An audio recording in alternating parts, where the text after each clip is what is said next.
So pretty much in this video, I want to share my life after college story with you guys. Hopefully this can be beneficial to someone. Why is my eye itching? Fake lashes. Like, I need to start taking a break from them. Anywho, let's back to the video. So life after college, pretty much my job search, budgeting, saving, and just overall adulting. How have I been dealing with this? Again, as I mentioned before, it is still a learning process, but I have learned some things along the way, and I would be happy to share with you all. So stay tuned. Why are my shoulders not moving? Move. I'm so tense. Yeah. We all my. Yeah. Come on. So living it up. Mumbo. About to rap to y'all for real. No mumbo. I'm so corny. Somebody would like it, right? Okay, so I don't know if anybody has seen my previous videos, but I did move across the country. I got hired for a job here on the East Coast, originally from the West Coast. Got hired for a job, and yeah, so I thought college was the most stressful thing in the world, and I was like, I can't wait to graduate and get my degree and get a job and be done with this and just go to work and come home and make money and live for Janae. It was not like that at all. As soon as I got out of college, I was like, where's my refund check? I need a lump sum. I need my buddy. I really miss that refund check, and it's very different living without financial aid, that scholarship, and seeing that disbursement in your account. So my first job, it wasn't the best paying, but it wasn't the worst paying. But I realized it didn't matter how much I was making because I didn't know how to save. Finding a job is hard enough. Actually, let's start with that. Finding a job. You're not just going to graduate, get your degree, and get a job. Some people get hired before.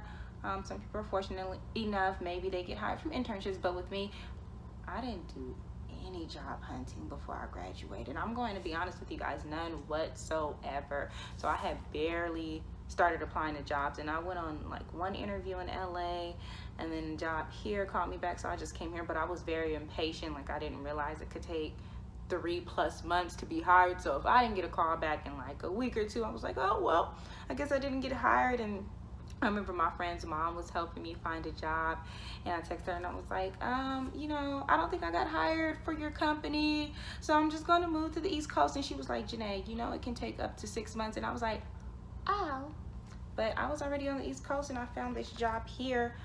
But then when I found the job and I was getting my checks, I did not know how to save. Now remember, as I mentioned before, it wasn't the best, but it wasn't the worst. But it really doesn't matter how much you're making if you don't know how to save. And I didn't know how to save. I was not saving.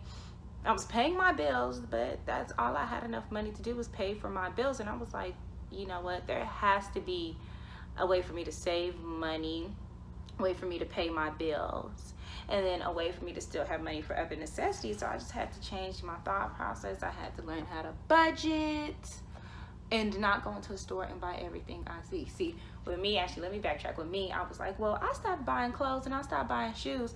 But when I would go into the grocery store, I would splurge like I was at the mall.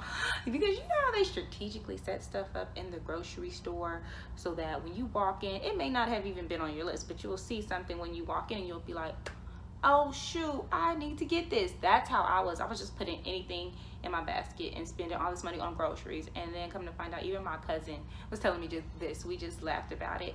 It would be stuff I wouldn't even eat and would have to throw away. So like, just because I wasn't buying clothes, it doesn't mean that, you know, I was being responsible with my money, because I wasn't. So I ended up getting a new job. It paid a lot more than my old job, but then I was not saving with this job either.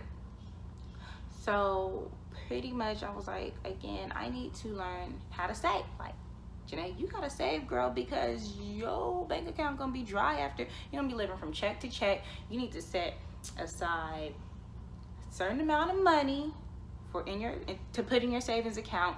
Allocate a certain amount of money to bills, to necessities, oil change, things for your car, things of that nature, rent. So pretty much I really learned how to save. I don't think it was until I got a side hustle when I started DoorDash, that's when I actually put money into a separate account, even though I got fired after 3 weeks. So I was like, you know what, I need to stay on the same track. So I was taking portions of my checks and actually putting them in another bank account that I didn't use. I didn't want to open up a savings account. Like, I tried with my bank that I have out here, and they said if I don't keep $500 a month, at least $500 a month in my account, they would charge me a fee. And I know 500 isn't a lot to a lot of people, but to me that was a lot. And I was like, well, I don't want to open a savings account with you guys. So I had a different bank that I had back in LA, and good thing they don't have that location out here. So there are no ATMs for this bank. There are no bank locations for this bank. So I was able to, okay. I was thinking, what do you call a bank? There were no, no, it's not a franchise. Bro, it's branches. There are no branches for my bank back home out here. It's like 11 p.m. okay, but I really wanted to do this video for you guys, so keep in mind if my vocabulary is not the best tonight. I mean, not keep in mind, y'all just spare me, okay? Spare me. So pretty much I was like, I'm going to put my money into this account because it's not like, well, I can use an ATM for this bank out here, but I would be charged. So I was like, there are no branches out here, so let me just put all this money in here. I still use it to pay bills from time to time. And then another thing I realized is that I needed to start paying off my credit card bill. My credit card bill has, it's been about 2 years since I've been at my limit. I was over my limit, but now I'm very, very close to paying it off. I'm so happy. My credit skyrocketed, guys, and I don't have like an A1 job, like the best, not A1, the best job in the world, but I learned how to budget and I'm learning how to save. So pretty much my credit card was over the limit for about 2 years, and I don't know why I thought it would just go away. I just was not focused on paying my credit card debt. I'm like, well, you already have loans from college, Janae. You got a car loan. At least you could pay something off. So I started paying that, and I was paying it off like, I'd say like a cool $200, $300 a month. Like, I really started paying it. Another thing that triggered me, or just influenced me to pretty much just wake up and pay that credit card bill, was when I went on an app, and it pretty much told me how long I would have to pay off my credit card if I keep paying just the minimum. So I was paying, what was my minimum, like 25? I think it went up to 35, but it didn't matter because the next day they would charge me interest and I would still owe the same amount that I paid. So I think it was saying something like it would take 4 or 5 years to fully pay off my credit card if I only paid the minimum balance due. And I was like, that's ridiculous. I'm just giving away my money. So I was like, you know what? I'm going to suck it up, maybe hold off on purchasing different things. You know what? Let me just go ahead and pay off this credit card bill. So again, I'm almost done paying it off. I did not know that my credit score would skyrocket that much. So that's something to think about. I may not be able to go shopping as much as I want, enjoy leisure activities, but you have to keep in mind, this is just temporary. Once you have this credit card paid off, it's pretty much like taking the shackles off. Well, for this, I still have school loans and a car note, but at least I'll have some debt paid off, and I don't plan on using my credit card again unless it's for emergencies. What is this sticking up? So yeah, learning how to budget, and then again learning how to save, because again, without that financial aid disbursement, you're going to need something for a rainy day. You never know what comes up. And I've been saving very well. It could always be better, but again, I'm just going with my salary. Sometimes I do have to pull from my savings for emergencies, which that's what it's for. But I'm going to continue to save no matter how much I make, because at the end of the day, I could be making 6 figures, and if I don't know how to save, then it's like, what's the point? You can still end up, you know, broke. But I really didn't want a repeat of my first job in my second job. So I was like, something's got to give. I need to start paying off this credit card bill.